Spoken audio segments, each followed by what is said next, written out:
Hi, hello.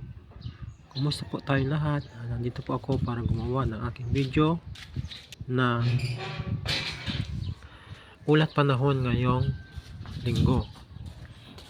At ang panahon ngayon ay nasa 32 degrees Celsius at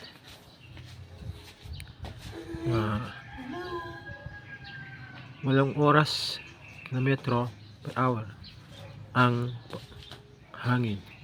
At dito po ay napakainit na ng panahon at makikita nyo po sa ating video na maganda naman yung panahon at init lang talaga ang namumuo ngayon at wala po tayong namataan na tag-ulan at bagyo po.